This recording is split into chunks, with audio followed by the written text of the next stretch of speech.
تو وہ انگلی صحابی پر نہیں اٹھتی، وہ تان اللہ کے چناؤ پہ ہو رہا ہے کہ رب نے چنے اور کھوٹے چنے. ظالموں جب رب نے چنا انہیں تو پھر سوچو رب نے کتنے کھرے چنے ہوں گے، کتنے سچے چنے ہوں گے اور کتنے سچے چنے ہوں گے. اللہ رب العزت نے ان کا چناؤ خود کیا محبوب کی صحبت اور سنت کے لیے. تو تاجدار انبیاء کے غلام حضور صلی اللہ علیہ وسلم کے لیے اللہ رب العزت نے چنے. تو یہ جو پہلا چنا جو ہر لحاظ سے پہلا بنا، اس کا مقام یہ تھا کہ امام الانبیاء نے ایک بار جبریل سے پوچھ لیا، جبریل مجھے بتا اگر اللہ تجھے بشر بنانا چاہے تو تو کون سا بشر بننا پسند کرے گا؟ جبریل نوریوں کا ہیڈ ہے، نوریوں کا سردار ہے جبریل، ہر نبی کا صحابی ہے جبریل، تورات انجیل زبور اور قرآن کا حافظ اور قاری ہے جبریل. سماوی کائنات میں نوریوں میں سب سے افضل ہے جبریل.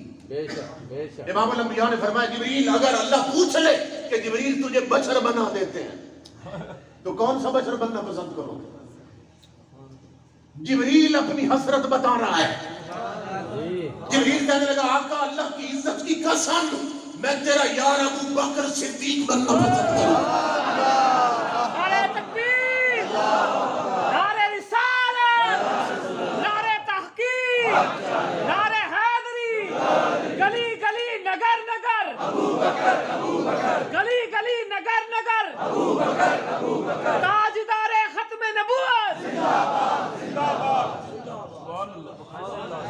کیا کہنا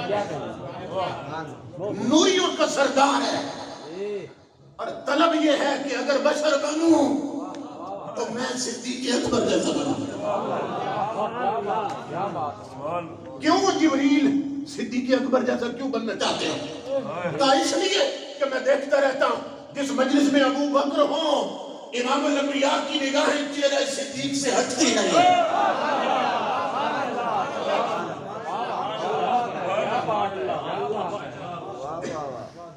سوچے کہ رب نے کتنا سچا چنا تھا، کتنا کھرا چنا تھا اور کتنا اعلیٰ چنا تھا رب نے کہ جبریل بھی کہتا ہے میری حسرت یہ ہوگی اگر مجھے زدہ ہے کہ میں صدیق اکبر جیسا بنتا. کیوں؟ اس لیے کہ اللہ نے ازل میں چنا تھا محبوب کی سنگت کے لیے. اور ایک علمی اور دقیق بات میں آپ کو سمجھانے لگا، اللہ کرے سب سمجھتا ہے. آمین.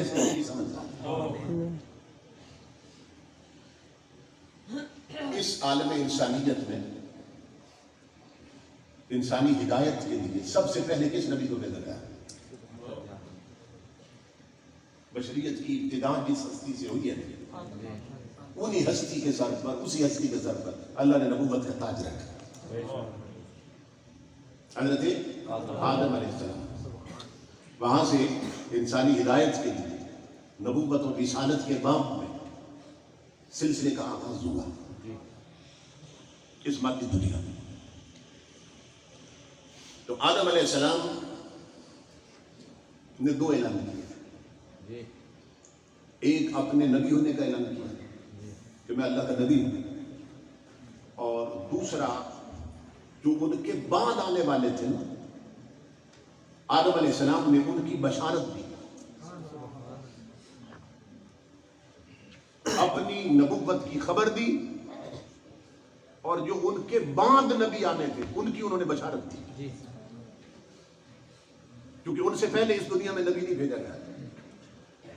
انہوں نے اپنی خبر دی کہ میں رب کا نبی ہوں، اور پھر قوم کو حوصلہ دیا کہ میں آیا ہوں تو میں نے جانا بھی ہے. تو یہ نہ سمجھنا کہ مجھ پہ بات ختم ہو جائے، مجھ سے تو بات شروع ہو رہی ہے، تو میرے بعد بھی نبی آنے والے ہیں. آدم علیہ السلام اپنی نبوت کے مخبر بنے اور بعد میں آنے والے کے مبشر بنے. کہ میرے بعد نبی آئے گا، بشارت کی۔ اب امام الانبیاء کے غلاموں، جب ان کے بعد نوح علیہ السلام آئے، اب ان کی پھر دوہری حیثیت بن گئی، یا تین پہلو سمجھیں۔ اپنی خبر دی میں نبی ہوں، اور آدم علیہ السلام کی خبر دی کہ وہ رب کے سچے نبی تھے، اور اپنے سے بعد میں آنے والے کی بشارت دی کہ میں بھی آخری نہیں ہوں، میرے بعد بھی نبی آنے والا ہے۔ اب نوح علیہ السلام کی دو حیثیتیں بن گئی تھی ذات اقدس کی، کہ اپنے سے پہلے نبی کے مصدق بنے، اور بعد میں جو آنا تھا اس کے مبشر بن گئے۔ پہلے والے کی تصدیق کر دی حضرت آدم کی، اور جو بعد میں آنا تھا اس کی بشارت دے دی۔ اب بعد میں جتنے نبی آتے رہے اپنی دو حیثیتوں کا اعلان کرتے رہے۔ جو پہلے گزر جاتا تھا اس کے مصدق بن جاتے تھے کہ مجھ سے جو پہلے آیا تھا وہ سچا تھا، اور جو ان کے بعد آنا تھا اس کے مبشر بن جاتے تھے اور بشارت دیتے تھے کہ میرے بعد بھی آنے والا ہے۔ اس طرح آدم علیہ السلام کو چھوڑ کر ہر نبی مصدق بنا، پہلے کا مصدق بنا، تصدیق کی کہ مجھ سے پہلے والا سچا تھا۔ سلسلہ بڑھتا گیا، زمانے بدلتے رہے، باری آ گئی آمنہ کے لال، باری آ گئی ختم کے تاج والے کی۔ اللہ نے فرمایا میرے حبیب اب نبوت تم پہ ختم کر رہا ہوں، اب تیرے بعد تو آئے گا کوئی نہیں، نبی تو بھیجنا نہیں کہ جو تیرا مصدق بنے، اور ہر نبی کو مصدق ملا۔ تو میرے حبیب میں آج قانون بدل رہا ہوں کہ ہر نبی کو مصدق دیا تھا، تجھے میں صدیق اکبر دے رہا ہوں۔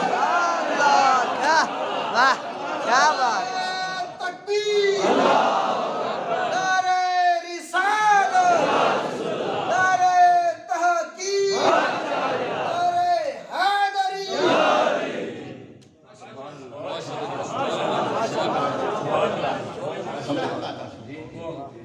یہ حادثاتی طور پر نکل، یہ رب نے چنے ہی یار کی سنگت کے لیے۔ تو وہ کام جو 1,24,000 نبی کرتے رہے مصدق بن کے، وہ رب نے تنہا صدیق اکبر سے انہیں پیدا ہی محبوب کی تصدیق کے لیے کیا گیا۔ اور پھر امام الانبیاء کے غلاموں، یہ بانس چلتی ہے کہ سب سے پہلے ایمان کون لایا، لیکن یہ بانس اس وقت سے چلتی ہے کہ جب حضور اعلان نبوت فرما چکے ہیں، کہ جب اعلان کر دیا حضور نے کہ میں اللہ کا نبی ہوں،